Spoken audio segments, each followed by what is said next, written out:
साथियों, discovery of Etawah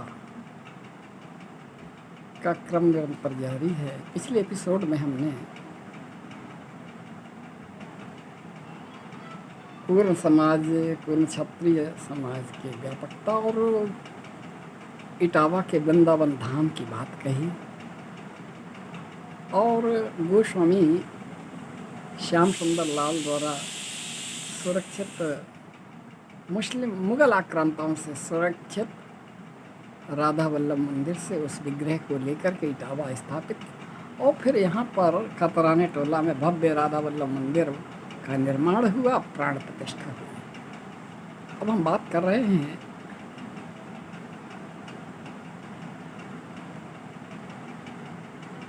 Tirupati Balaji की।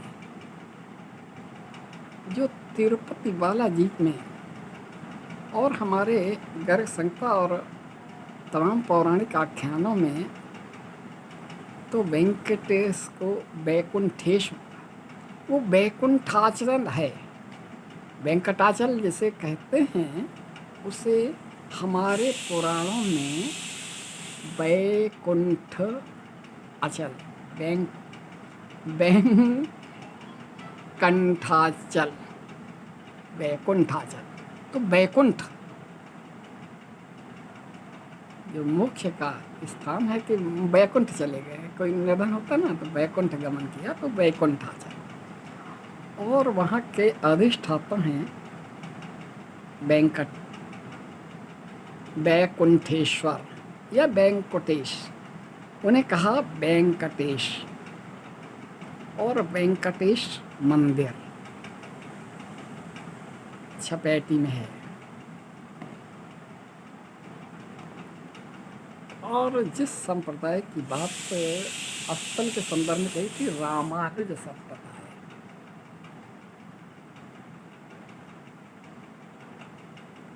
आदि शंकराचार्य का अद्वैत दर्शन और रामानुजाचार्य का विशिष्टाद्वैत,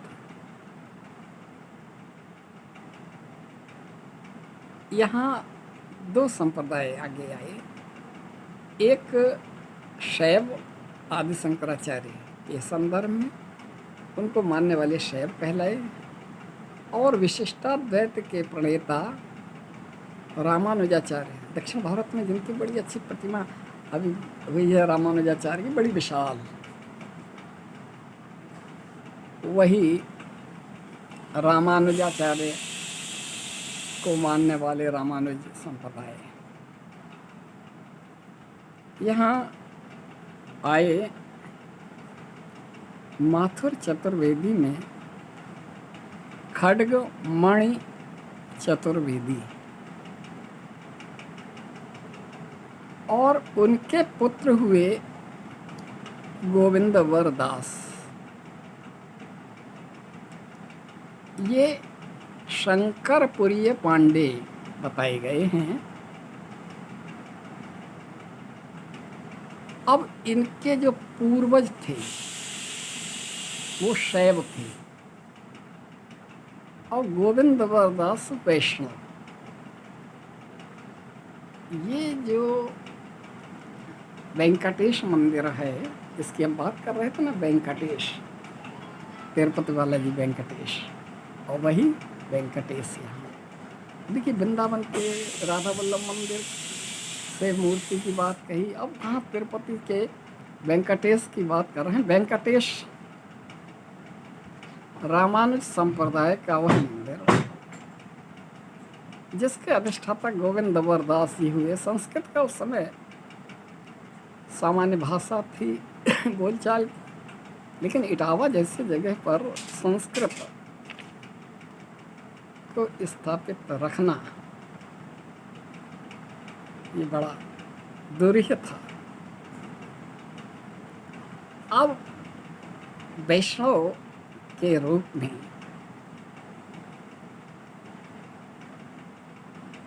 गोविंदवर दास जी ने अपने संप्रदाय के सिद्धांतों के संबंध में प्रपत्ति वैभव की रचना की। प्रपत्ति वैभव ग्रंथ हिंदी दोहों में लिखा। उस काल में हिंदी का महत्व कुछ कम था, संस्कृत का ज़्यादा था, और अपने ग्रंथ को प्रामाणिक और महत्वपूर्ण सिद्ध करने के लिए प्रत्येक दोहे पर संस्कृत में टीका की। यानी हिंदी के दोहों का भाष्य टीका संस्कृत में किया।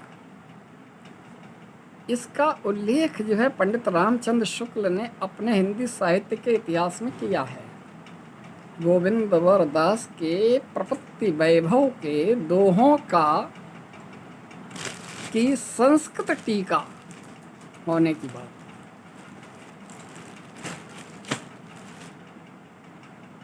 और ये यहाँ जो है हरि प्रपन्नाचार्य जी चतुर्वेदी जो थे वो वेंकटेश के प्रमुख रहे।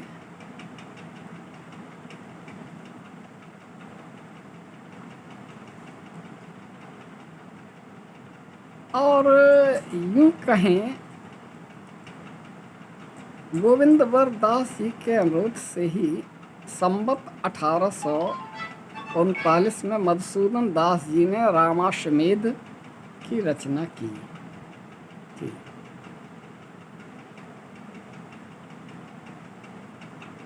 इस तरह गोविंदवर दास जी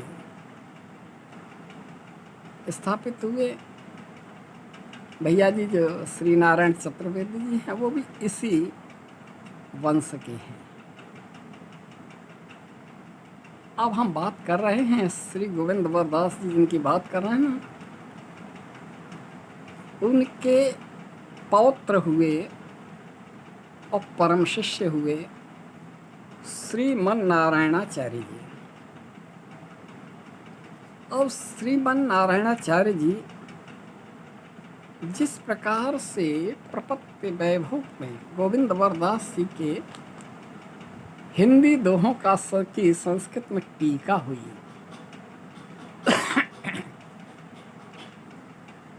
और गोविंदवर दास जी के पौत्र श्रीमन नारायणाचार्य जी ने भी कुछ ऐसा ही किया। गोस्वामी तुलसीदास कृत श्रीमद् रामचरितमानस का संस्कृत में काव्यानुवाद कर दिया। यानी हिंदी अवधी भाषा, अवधी रामचरितमानस अवधी में है और अवधी को संस्कृत में काव्यानुवाद किया। और ये काव्यानुवाद बड़ा महत्वपूर्ण पूरे मानस का।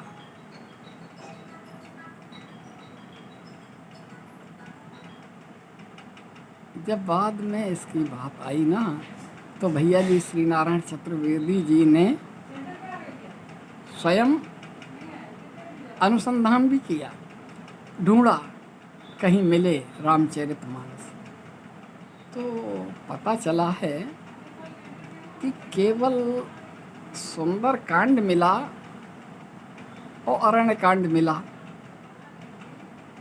और भी शायद एक और कांड कोई मिला, 3 कांडों ने मिले। लेकिन सुंदर कांड, चूँकि सुंदर कांड महत्वपूर्ण है, तो उन्होंने श्रीमान नारायणाचार्य जी द्वारा किए गए रामचरितमानस के काव्यानुवाद को भैया जी श्री नारायण चतुर्वेदी ने संपूर्णानंद संस्कृत विश्वविद्यालय वाराणसी के पाठ्यक्रम में शामिल कर दिया हिंदी अनुवाद के रूप में। यानी संस्कृत का हिंदी अनुवाद जब हम श्लोक से चौपाई पर आएंगे तो वही चीज़ पाठ्यक्रम में। अब उस पाठ्यक्रम को 4 भागों में बांटा है। सुंदरकांड को 12 सर्गों में है सुंदरकांड, और क्रमशः 3-3 सर्ग 4 भागों में बांट करके प्रथम पूर्व मध्यमा प्रथम खंड और पूर्व मध्यमा द्वितीय खंड, उत्तर मध्यमा प्रथम खंड और उत्तर मध्यमा द्वितीयखंड यानी यूँ कहें कक्षा 9 से लेकर 12 तक की माध्यमिक कक्षाओं में 4 वर्षों में सुंदरकांड को स्थान दिलाया श्री नारायण चतुर्वेदी जी ने। और आपको बता दें कि उसका अध्ययन तब किया था जब हम पूर्व मध्यमा में आए थे, और ये समय था 1980 81। यूँ कहें कि 1983 में जब हमने उत्तर मध्यमा किया तो संपूर्ण सुंदरकांड तैयार हो चुका था, यानी याद हो चुका था, कंठस्थ हो चुका था। कुछ एक अब हैं, और इस पर हमने कई एक वीडियो भी बनाए थे। जैसे पहली चौपाई पर बात करते ना, जामवंत के वचन सहाय सुन हनुमंत हृदय अति भाए। अनुवाद क्या किया श्रीमन नारायणाचार्य ने, ततो जामवतो वाचा शुभा हृदय हारिणी श्रुता हनुमंतश्चित्ते बभूवानंदकारका।